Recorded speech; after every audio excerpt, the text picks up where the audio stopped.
Bienvenue dans notre podcast en vidéo réalisé avec la Chambre des notaires du Bas-Rhin. Avec nous dans le studio, maître Anne-Sophie Lallier-Bec pour aborder la question de la vie digitale après la mort. Et on peut s'interroger sur le bien fondé de l'immortalité numérique.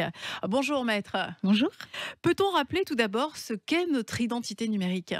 Alors justement, aujourd'hui, l'identité numérique, c'est quelque chose qui est encore relativement mal encadré par notre droit, puisque finalement, l'identité physique d'une personne, son identité juridique, c'est assez facile à déterminer. On voit tout à fait ce qu'est une personne, on pense tout à fait à la pièce d'identité. Par contre, l'identité numérique, c'est beaucoup plus vaste. Aujourd'hui, on a 58 millions de Français qui ont une existence numérique et on a 40 millions de ces Français qui finalement sont sur les réseaux sociaux, sont sur la vie numérique avec des avatars, avec des pseudonymes.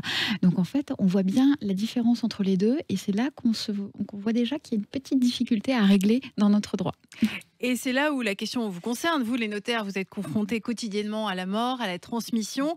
On doit s'interroger aussi de la trace numérique que l'on laissera après notre mort. Par exemple, que deviennent nos comptes sur les réseaux sociaux après notre mort ?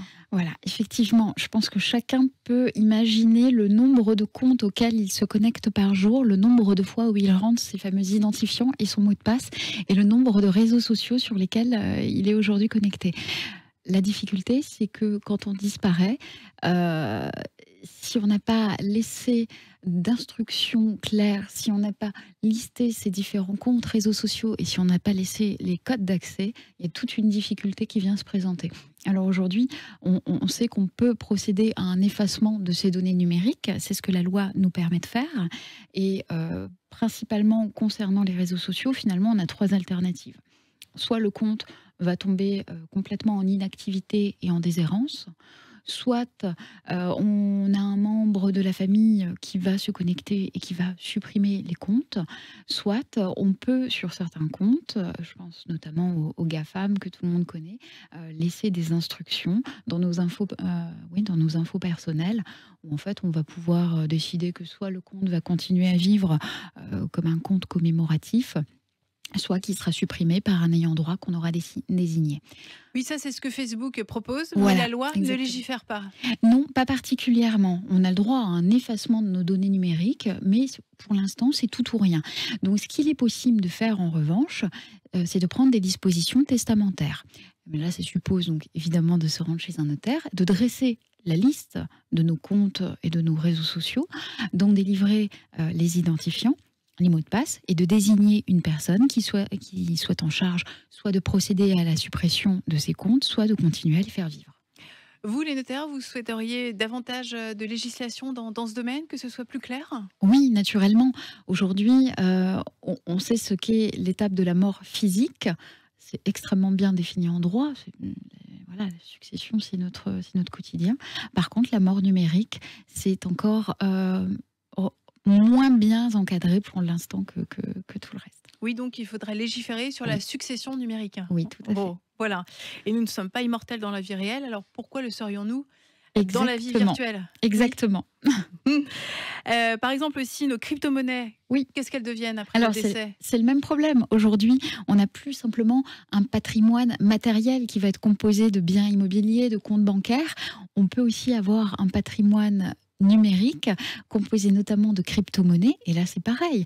Si on n'a rien prévu, on n'a rien anticipé, on n'a pas laissé une liste précise de ces actifs numériques avec les comptes sur lesquels ils se trouvent et les moyens d'y accéder et qu'on n'a pas pris de disposition pour les transmettre, ça devient très délicat s'il nous arrive quelque chose le lendemain, parce que par définition, nos proches n'ont pas forcément la visibilité sur l'intégralité de notre patrimoine. Oui, parce que des crypto-monnaies, ça peut être difficile à trouver sur un disque dur, ou alors il faut quand même... on peut les déposer aussi sur un service bancaire affecté. Donc Tout à fait. Alors là, c'est pareil. On espère qu'un jour, il y aura un fichier national, comme on peut connaître aujourd'hui pour les comptes bancaires ou pour les dispositions de dernière volonté. Aujourd'hui, si vous faites un testament chez n'importe quel notaire en France et que votre succession est ouverte à l'autre bout de la France, chaque notaire qui est saisi de votre succession interroge le fichier central des dernières volontés pour savoir si vous avez fait un testament quelque part chez un de ses confrères. Pour les actifs numériques, c'est la même chose. Ce serait bien d'avoir un fichier à interroger pour avoir les retours sur l'existence de ces crypto-monnaies.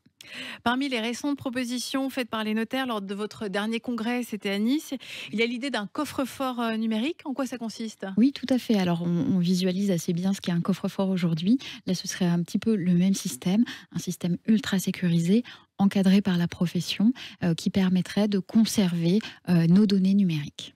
Alors, condition que ce coffre-fort soit bien sécurisé, parce que s'il y a tous les codes, si un hacker passe par là et dilapide Tout à tout le fait. patrimoine, Oui. c'est pas très rassurant. Alors aujourd'hui, on est capable d'assurer cette sécurité juridique sur les transactions immobilières.